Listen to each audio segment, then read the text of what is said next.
It's kind of monotonic, right? There is the progressions. Yes. You'll be changing partners every time you go through the series of steps. So you have to go down the whole line or around the whole square before it's over. So this is what's on it. This is a shadish. What is a shadish? What is that? I mean, what kind It comes out of the old Viennese tradition.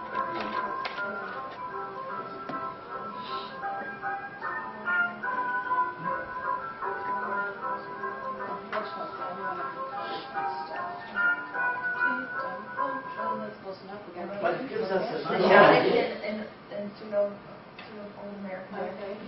what do those choruses sound like?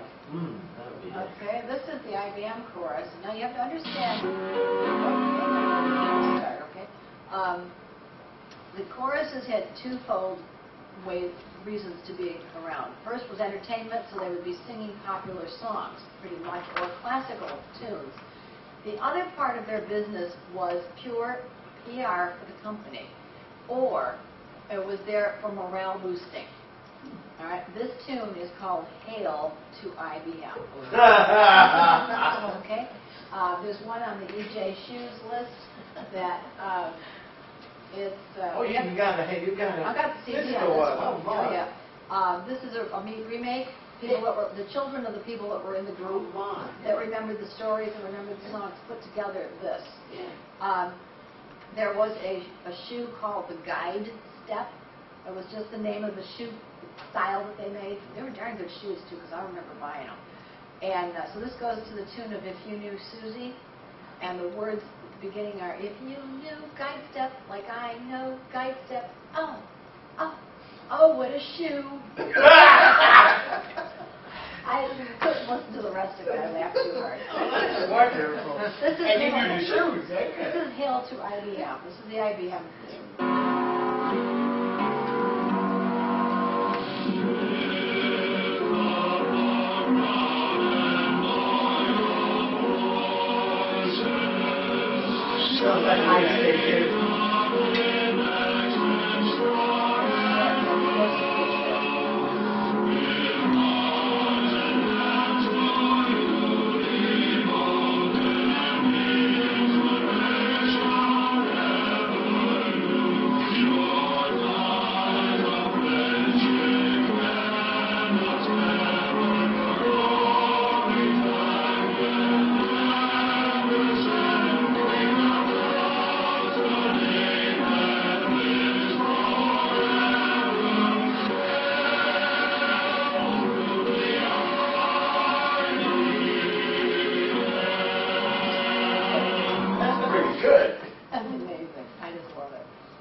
The IBM guys have got this archive with all these photos on it, and there's at least 4 pieces of the choruses that they have. This one brings us right up to today, as in within the last 2 years anyway. There we go. This is the Speed of Santa Fe Band. This is playing in the park in the summertime. This is what.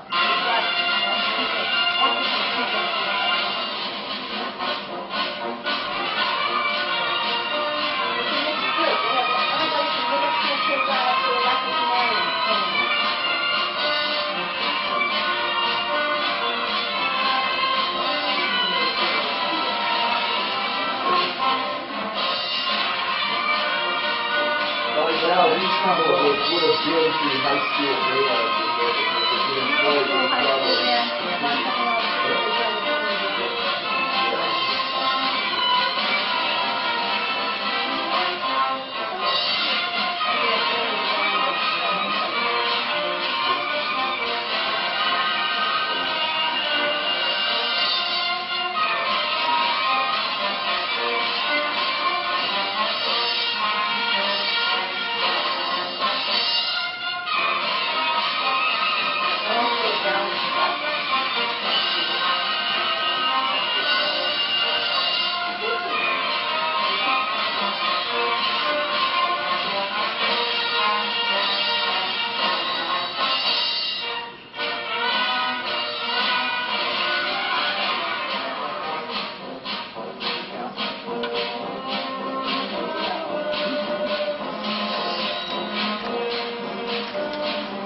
close enough. You get the picture.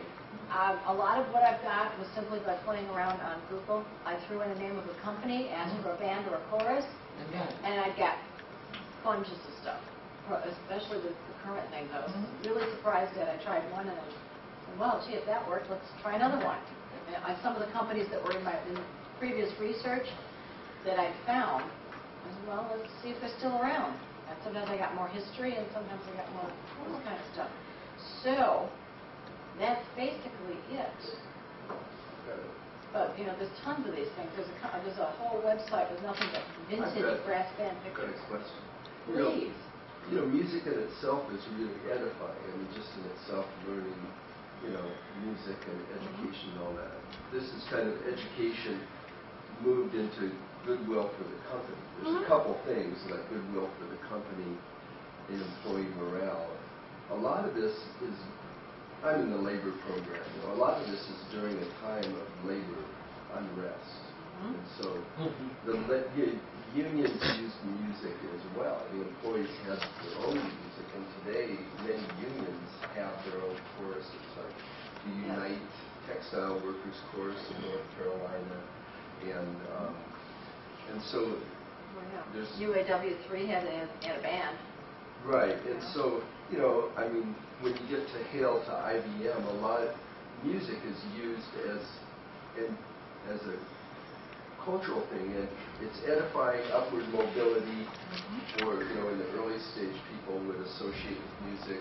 You would go to free tickets to concerts, so this individual upward mobility. There is an ideological element here. Have you thought about that much?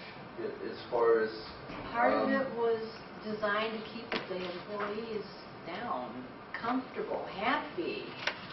It meant no strikes if we could get around some of this. Now the union went the other way and used it for the same purposes. I've done some research on labor songs. Okay.